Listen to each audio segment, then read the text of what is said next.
Kwa majina naitwa Jackson Mnyawami, ni katibu wa Chadema kanda ya Serengeti. Kanda ya Serengeti inaundwa na mikoa ya Shinyanga, makao makuu ya kanda hapa mlipo, mkoa wa Simiyu na mkoa wa Mara. Ndugu waandishi wa habari, tumewaita leo hapa kwa ajili ya kuzungumza na wananchi na wanachama pamoja na viongozi wa kanda ya Serengeti juu ya matukio ambayo yametokea kwenye kanda yetu. Leo hii tunasikitika kwa taarifa kuwa kuna matukio mawili ambayo yametokea katika kanda ya Serengeti na mkoa wa Mara. Watu wawili kutekwa Machi tarehe 23 mwaka huu.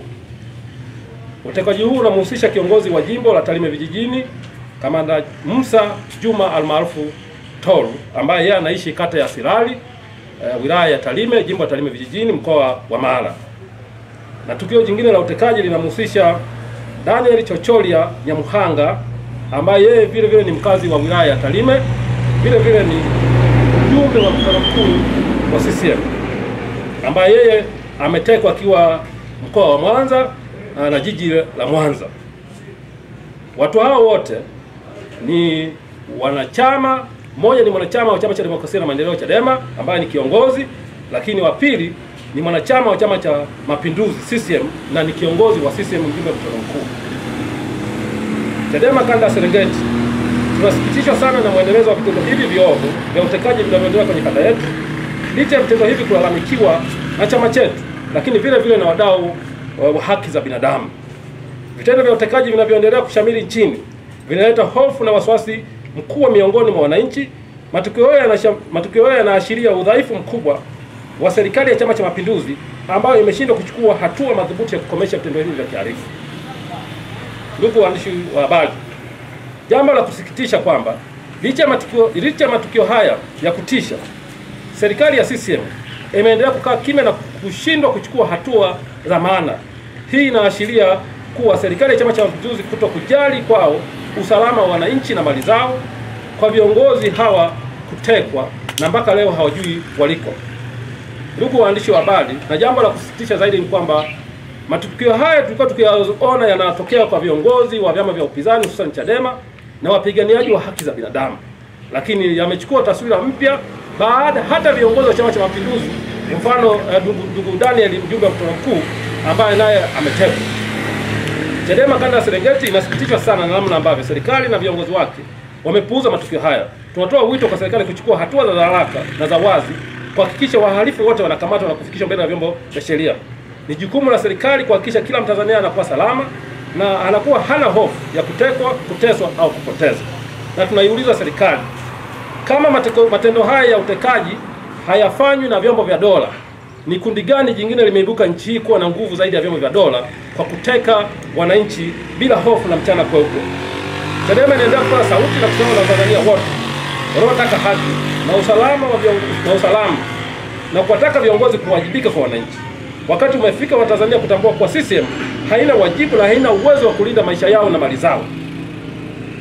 Sisi Chadema tunaamini katika misingi ya haki, tunaamini pia watu wote ni sawa mbele ya sheria. Usalama wa mali, usalama wa raia na mali si tu jukumu la jeshi la polisi, lakini vile vile imelindwa katika katiba na mikataba, katiba ya Jamhuri ya Muungano wa Tanzania na mikataba ya kimataifa.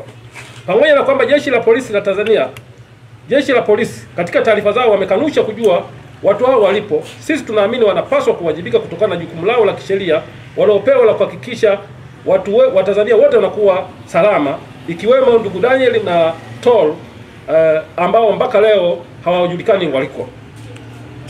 Chadema kanda ya Serengeti tunasisitiza juu ya mambo yafuatayo. Tunalitaka jeshi la polisi kuwajibika kwa kushindwa kulinda usalama wa raia, ikiwa na pamoja na kujiuzuru au kuondolewa kwenye mamlaka zao kuondolewa na mamlaka zao za kiuteuzi, hususan mkuu wa jeshi la polisi, waziri wa mambo ya ndani na wakuu wengine wa vyombo vya ulinzi na usalama ambao wana jukumu la kulinda uhai na maisha ya Watanzania.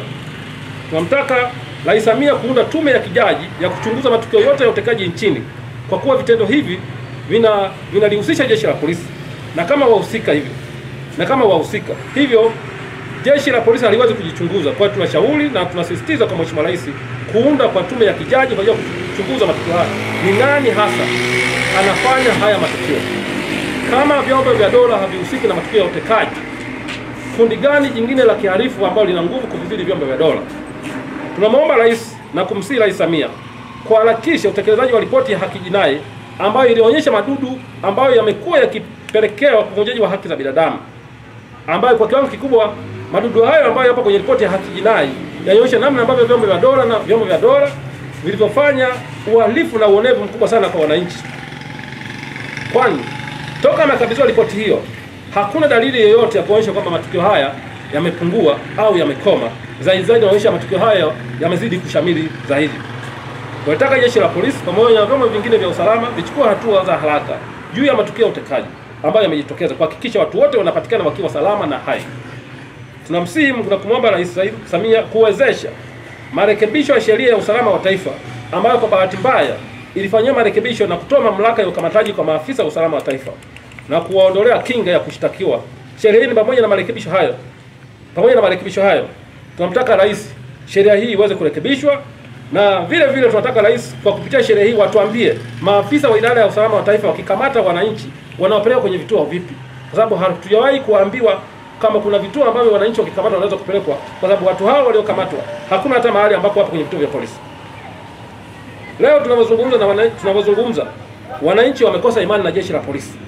Kuhusishwa kwa namna yoyote kwa idara ya usalama wa taifa kutaliangamiza na kuliingiza taifa hili kwenye hali mbaya zaidi, kwa sababu ndio vyombo ambavyo vimebaki na imani ndogo kwa wananchi. Ukilitoa jeshi la polisi ambalo lenyewe limepoteza imani, wananchi wamepoteza imani nalo kwa kiwango kikubwa.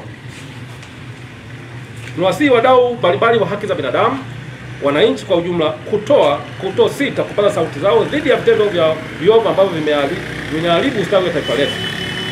Tunaunga mkono jitihada za viongozi wa mkoa wa Mara kukutana na viongozi wa dini kuelezea umuhimu wa mabadiliko ya mfumo wa uchaguzi na idadi, pamoja na kuwasilisha idadi ya wananchi na wanachama wetu pamoja na viongozi waliouawa wakati wa kampeni za uchaguzi. Vile vile tunawaelekeza viongozi wa mkoa wa Mara haraka iwezekanavyo kuandaa vikao na ndugu, jamaa na marafiki wote ambao wamepotea, kuuawa au kutekwa kwa namna moja au nyingine mpaka leo.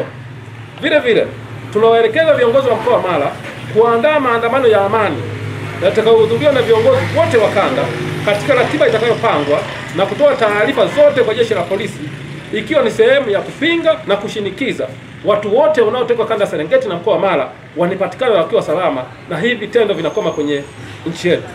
Ndugu waandishi wa habari, naomba nichukue fursa kuwashukuru na kuwashukuru kwa kuja na kutufikishia taarifa kwa umma juu ya matendo haya ya utekaji ambayo yanaendelea. Tuna imani kupitia nyinyi na serikali itasikia na matukio haya ya utekaji yatakoma kwenye nchi yetu na kila mtu atajihisi yupo salama na ataishi salama kwenye taifa lake. Asante sana kwa kunisikiliza.